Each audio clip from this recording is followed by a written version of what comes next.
پھر حضرت نوح علیہ السلام اور ان کی قوم کے حالات بیان ہوئے کہ نوح علیہ السلام نے جب اپنی قوم کو توحید کی دعوت دی اور انکار پر عذاب الہی سے ڈرایا تو قوم کے سرداروں نے ان سے کہا، بھلا کیا کہا؟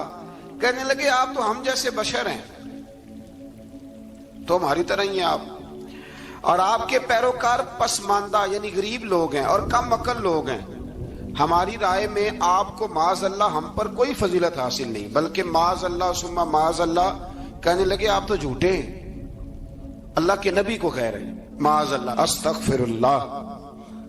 نوح علیہ السلام نے جواب دیا کہ میں اپنے رب کی جانب سے واضح دلیل رکھتا ہوں اور اس نے مجھے رحمت سے نوازا ہے، لیکن تم میرے مقام کو سمجھنے کی صلاحیت نہیں رکھتے، تم اتنی صلاحیت رکھتے نہیں ہو۔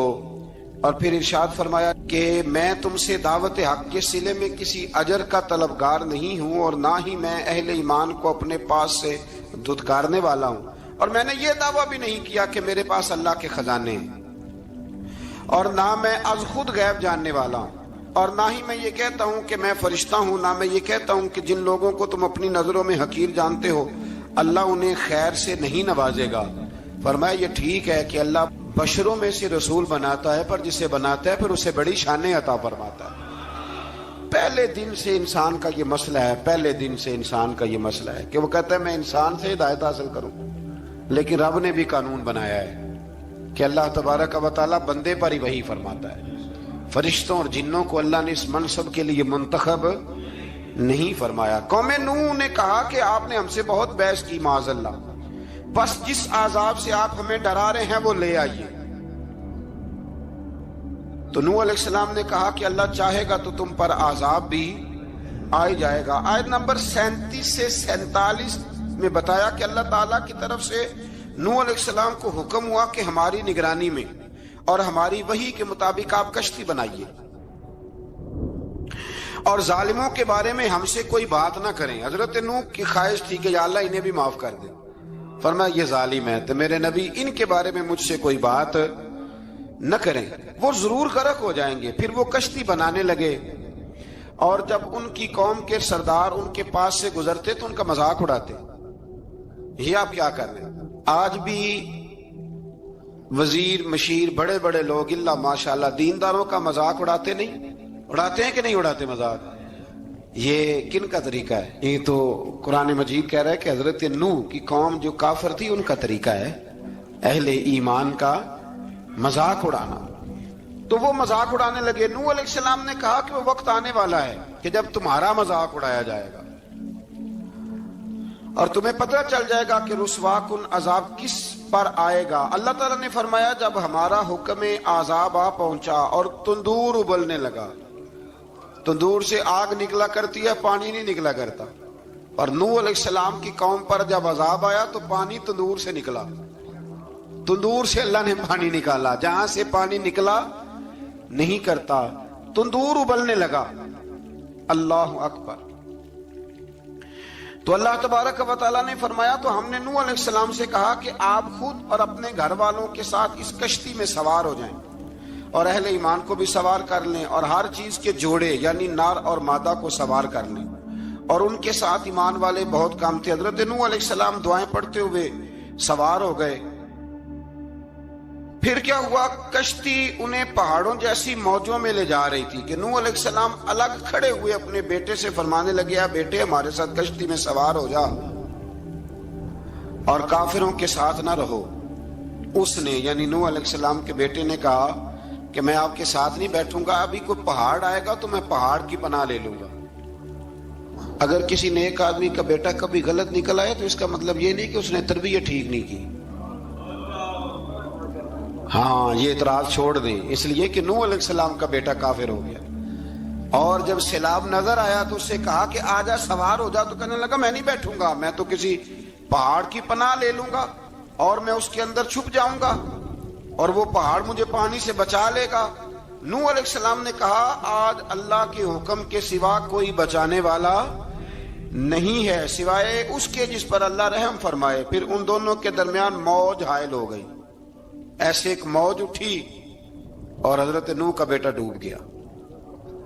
اور جب حضرت نوح کا بیٹا ڈوبا، اللہ کی طرف سے حکم ہوا اے زمین اپنا پانی نگل لے، اے آسمان تھم جا، پانی خوش ہو گیا، اللہ کا فیصلہ نافذ ہو گیا اور کشتی کوہ جودی پر ٹھہر گئی۔ نوح علیہ السلام نے اللہ سے التجا کی، کیا میرے پروردگار میرا بیٹا اور میرے اہل سے ہے اور تیرا وعدہ سچا ہے کہ تم میرے اہل کو بچا لے گا؟ اللہ نے فرمایا نوح وہ آپ کے اہل میں سے ہے ہی نہیں، وہ آپ کے اہل میں سے ہے ہی نہیں۔ اہل میں سے وہ ہوگا جو آپ کے طریقے پہ چلے گا، جو طریقے پہ نہ چلے وہ نسل میں سے ہے ہی نہیں، وہ ختم ہو گئی بات۔ اللہ اکبر۔ اس کے اعمال ٹھیک نہیں، جس بات کی حقیقت کا آپ کو معلوم نہ ہو اس کے بارے میں سوال نہ کریں۔ تو نوح علیہ السلام نے اللہ تعالیٰ سے اپنی اس اجتہادی خطا پر مغفرت اور رحم کی دعا کی۔ پھر طوفان نوح تھم جانے کے بعد وہ سلامتی کے ساتھ اتر گئے۔ اجتہادی خطا، میں نے ایک لفظ بولا ہے، یہ اجتہادی خطا کا مطلب یہ ہے کہ بعض اوقات انبیاء سے ایسی باتیں سرزد ہو جاتی ہیں کہ جو تعلیم امت کے لیے ضروری ہوتی ہیں، تاکہ لوگوں کو پتہ چل جائے کہ اللہ کی بارگاہ میں توبہ کیسے کرنی۔ اگر وہ لوگ توبہ نہ کرتے تو ہمیں توبہ کے طریقے سمجھ میں، یعنی ان سے اجتہادی خطا ہو گئی، کہنے میں کرنے میں کوئی ایسی بات ہو گئی جو بظاہر اللہ تعالیٰ کی رضا والی، تو فوراً معافی مانگ لیتے تھے۔ لیکن اب امتی اٹھ کے کہے کہ نبی گناہ گار ہے، معاذ اللہ۔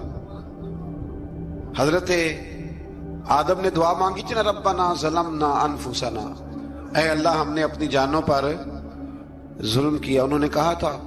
تو اگر کوئی بندہ حضرت آدم کو ظالم کہے گا تو کافر ہو جائے گا، تو اگر وہ کہے کہ وہ تو خود کہہ رہے ہیں، ایک بندہ اڑ جاتا ہے، کہتے ہیں تو خود کہہ رہے ربنا ظلمنا، تو خدا کے بندے وہ اللہ کے نبی ہیں، وہ رب سے کہہ رہے ہیں، وہ عاجزی کے طور پر کہہ رہے ہیں۔ کچھ لوگ اڑ جاتے ہیں، کہتے ہیں خود حضور نے کہا ہے جی انا بشر مثلکم، میں تمہاری طرح کا بشر ہوں، خود نبی پاک نے کہا ہے۔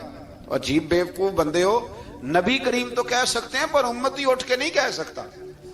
اس نے تو کہنا ہے وہ حبیب اللہ ہے، اس نے تو کہنا ہے وہ قیامت میں شفاعت کرنے والے ہیں، امتی نے تو کہنا ہے وہ سارے نبیوں کے سردار ہیں، وہ امام الانبیاء ہیں۔ امتی وہ لفظ ادا کرے گا جو اس کے بنتے ہیں۔ اب کوئی بندہ اٹھ کے کہہ دے، دیکھے نا ایک بہت بڑا عالم تقریر کرتے ہوئے کہے جی میں تو ان پڑھ آدمی ہوں، تو اس کا شاگرد کہے کہ استاد جی قسم اٹھائے آپ نے تقریر میں کہا نہیں میں ان پڑھ ہوں، آپ تو ان پڑھ ہے۔ تو یہ بات ادب ہے کہ بے ادبی ہے؟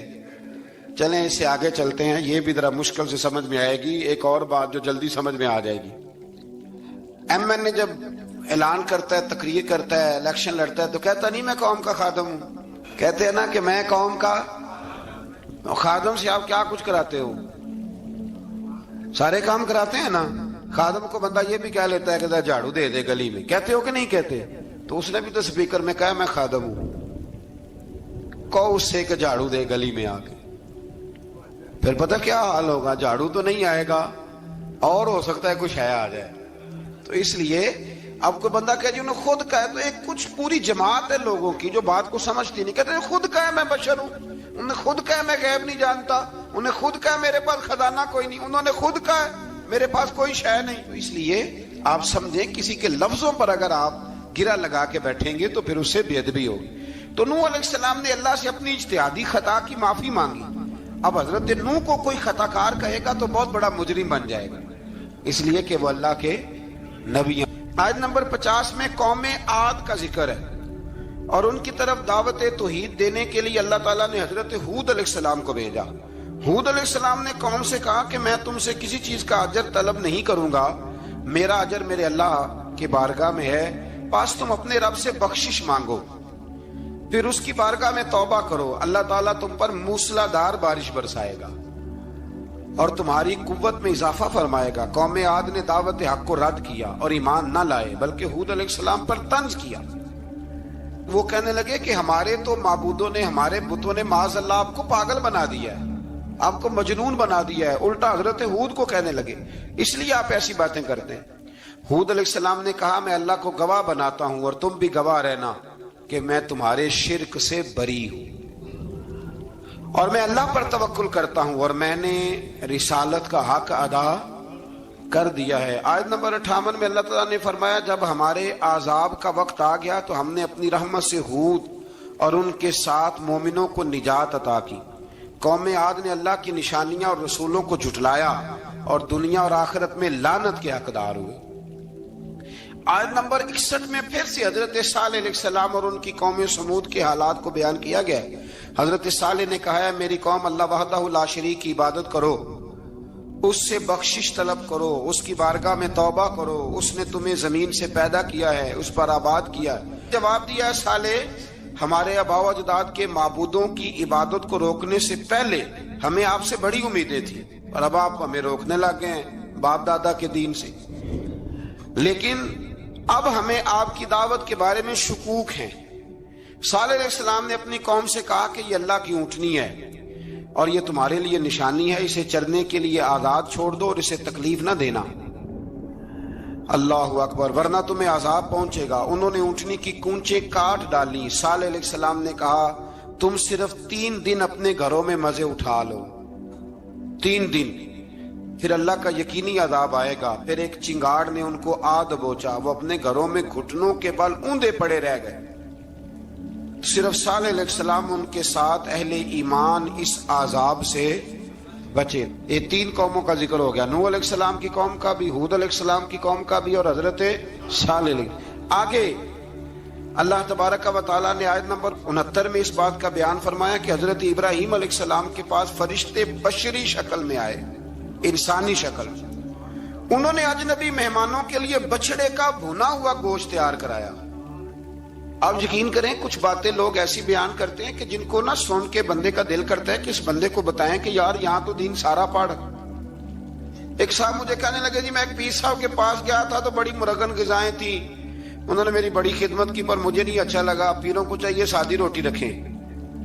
میں کہ تو پیراں واسطے لسٹ بنا خا انہوں نے کس طرح نہ ہونا چاہیے۔ یہ بہت بڑی مصیبت ہے۔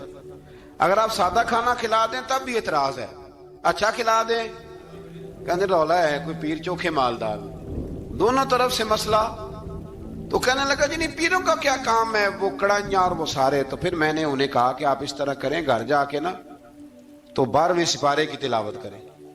حضرت ابراہیم نے اپنے مہمانوں کے لیے بھونا ہوا کھانا تیار فرمایا تھا۔ تو آپ کیا کہیں گے کہ حضرت ابراہیم درویش نہیں تھے؟ عجیب بات ہے بھائی، آپ ہر بات میں اڑ جاتے ہیں۔ دین ہم نے وہ لینا ہے جو اللہ کا قرآن ہمیں دیتا ہے اور رسول اللہ کی حدیث ہمیں دیتی ہے۔ جب انہوں نے دیکھا کہ مہمان کھانے کی طرف ہاتھ نہیں بڑھا رہے تو ان کو ڈر محسوس ہوا حضرت ابراہیم کو۔ فرشتوں نے کہا کہ ہمیں قوم لوط علیہ السلام کے عذاب کے لیے بھیجا گیا ہے۔ حضرت ابراہیم کی بیوی کھڑی تھی، اس پر وہ مسکرائیں تو فرشتوں نے اللہ کی طرف سے انہیں حضرت اسحاق علیہ السلام اور اس کے بعد حضرت یعقوب علیہ السلام کی بشارت عطا۔ اسحاق علیہ السلام حضرت ابراہیم کے بیٹے ہیں اور یعقوب علیہ السلام پوتے ہیں، اور یعقوب علیہ السلام کے بیٹے یوسف علیہ السلام۔ ہاں اللہ اگر چاہے تو 7 نسلوں میں نبوت رکھ دیتا ہے اگر اس کی منشا ہو۔ تو حضرت یعقوب کی بشارت دی۔ انہوں نے حیرت سے کہا کہ ہم دونوں میاں بیوی تو بوڑھے ہیں، اس عمر میں اولاد کیسے ہوگی؟ تو فرشتوں نے جواب دیا اے ابراہیم کے گھر والوں، تم پر اللہ کی رحمتیں اور برکتیں ہوں، اللہ کی قدرت پر تمہیں کیوں تعجب ہے؟ اللہ فرماتا ہے کہ بیٹے کی بشارت سن کر ابراہیم کا خوف دور ہو گیا اور پھر وہ قوم لوط کے بارے میں گفتگو کرنے لگے۔ ابراہیم بہت بردبار، اللہ سے آہوزاری کرنے والے اور اس کی طرف رجوع کرنے والے تھے۔ اللہ تعالیٰ نے حضرت ابراہیم علیہ السلام کو فرمایا اے ابراہیم اس گزارش سے آپ گریزہ رہیں، اس کا یقینی فیصلہ ہو چکا ہے اور ان پر نہ ٹلنے والا عذاب نازل ہو کے رہے گا۔ وہ کیا گناہ کرتے تھے لوط علیہ السلام کی قوم کو میں نے بتایا تھا، مرد مردوں سے بدفعلی کرتے۔ تو حضرت ابراہیم نے بھی عرض کی، بار بار گزارش کی، بحث کی کہ اللہ مہربانی فرما ان کا عذاب۔ آپ دیکھیں نبیوں کے حوصلے کتنے بڑے ہیں، قومیں تنگ کرتی ہیں اور طرح طرح کی باتیں کرتی ہیں اور پیغمبر پھر بھی کہتے ہیں یا اللہ مہربانی فرما، اے اللہ ان سے عذاب۔ آیت نمبر 77 میں حضرت لوط علیہ السلام کی قوم کی بدعمالیوں اور لوط علیہ السلام کے اپنی قوم کو بدعمالیوں کے باعث فرشتوں کی آمد، قوم کے بدعمال لوگوں کے دوڑ کر آنے اور حضرت لوط کو ان کے سمجھانے اور ان کے انکار پر مضطرب ہونے کا ذکر ہے، جس پر فرشتوں نے حضرت لوط کو تسلی دی کہ آپ فکر نہ کریں، ہم آپ کے رب کے فرشتے ہیں، یہ آپ اور ہم تک نہیں پہنچ سکیں گے۔ آپ رات کے آخری حصے میں قوم کی طرف توجہ کیے بغیر ہجرت فرما لیں، اس لیے کہ صبح کے وقت ان پر عذاب آئے گا۔ جب اللہ کا عذاب آیا تو اس نے بستی کے اوپر کے حصے کو نیچے کر دیا اور قوم لوط کے اوپر اللہ کی طرف سے لگاتار نشان زدہ پتھر برسائے گئے، لگاتار پتھر آئے۔ آیت نمبر 84 میں اللہ تعالیٰ نے حضرت شعیب علیہ السلام اور ان کی قوم کا ذکر فرمایا ہے اور ان کے جرائم کو بیان کیا گیا ہے۔ وہ ناپ تول میں کمی کرتے تھے، دوسروں کو چیزیں کم تول کر دیتے تھے۔ اللہ تعالیٰ نے ان سے فرمایا کہ فساد فی الارض سے باز آؤ اور اپنے سے پہلے سرکش امتوں کا انجام دیکھ لو۔ جب حضرت شعیب کی نصیحتوں کا ان پر اثر نہ ہوا تو پھر اللہ تعالیٰ نے انہیں بھی عذاب سے ہلاک کر دیا۔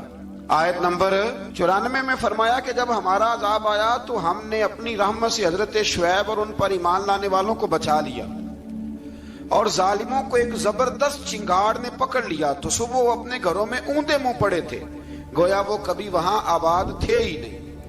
آیت نمبر 96 میں حضرت موسیٰ علیہ السلام کو عطا کیے جانے والے 9 معجزات کا ذکر ہے۔ پھر فرعون اور اس کے پیروکاروں کے باطل روش کے باعث ان کی ہلاکت کا بھی ذکر فرمایا، اور دنیا اور آخرت میں انہیں ملعون یعنی لعنتی قرار دیا۔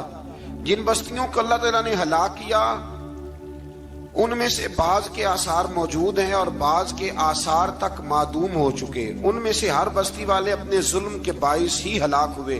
اللہ تعالیٰ کسی پر ظلم نہیں فرماتا، لوگ خود اپنی جانوں پر ظلم کرتے ہیں۔ جو شخص عذاب آخرت سے ڈرتا ہے اس کے لیے اس میں نشانیاں موجود ہیں۔ آیت نمبر 106 سے اللہ تعالیٰ نے انجام کے اعتبار سے لوگوں کی 2 قسمیں بیان کی۔ 2 قسمیں فرمایا، ایک ہیں سعادت مند لوگ اور دوسرے ہیں بدبخت۔ فرمایا بدبختوں کا ٹھکانہ جہنم ہے جس میں وہ ہمیشہ رہیں گے، اور نیک بختوں کا ٹھکانہ جنت ہے، وہ ہمیشہ اسی میں رہیں گے، اور ان کے لیے اللہ کی طرف سے نا ختم ہونے والی عطائیں۔ آیت نمبر 110 میں حضور صلی اللہ علیہ وسلم کو تسلی دی گئی کہ جس طرح یہ لوگ قرآن کے بارے میں اختلاف کرتے ہیں، اسی طرح قوم موسیٰ نے تورات کے بارے میں بھی اختلاف کیا تھا، اور اللہ نے ان کے اعمال کا پورا بدلہ انہیں دیا۔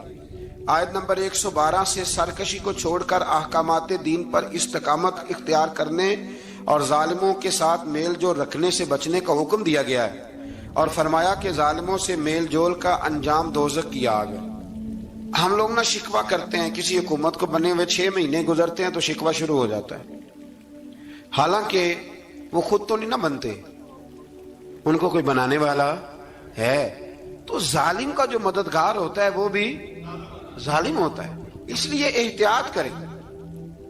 اور یہ صرف سیاستدانوں کی بات نہیں، دنیا کے ہر معاملے میں آپ غور کریں کہ آپ کسی ظالم کے مددگار تو نہیں۔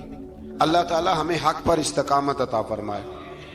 آیت نمبر 114 میں دن کے دونوں طرفوں میں اور ابتدائی رات کے کچھ حصے میں اللہ تعالیٰ نے نماز قائم کرنے کا حکم دیا ہے۔ رات کے کچھ حصے میں بھی نماز پڑھنی چاہیے، اور یہ بھی بتایا کہ بے شک نیکیاں گناہوں کو مٹا دیتی ہیں، اور یہ نصیحت قبول کرنے والوں کے لیے نصیحت ہے۔ آیت نمبر 120 میں اللہ تعالیٰ نے فرمایا کہ ہم آپ صلی اللہ علیہ وسلم کو رسولوں کی تمام خبریں آپ کے دل کی تسکین اور تقویت کے لیے بیان کرتے ہیں، اور ان میں مومنوں کے لیے نصیحت اور عبرت ہے کہ ان ساری باتوں سے عبرت پکڑ لو۔ بچہ صرف وہی جو اللہ کے نبیوں کے طریقے پہ چلا اور نبیوں کے ساتھ رہا، باقی بچ سکے نہیں۔ اللہ تعالیٰ کی طرف سے توحید و رسالت اور وقوع قیامت کے دلائل بھی ہیں۔ آیت نمبر 123 میں فرمایا کہ آسمانوں اور زمینوں میں سب غیب اللہ ہی کے ساتھ مختص ہیں، اور ہر کام اسی کی طرف لوٹایا جاتا ہے۔ آپ اسی کی عبادت کیجئے، اسی پر توکل کیجئے، اور آپ کا رب لوگوں کے اعمال سے غافل نہیں ہے۔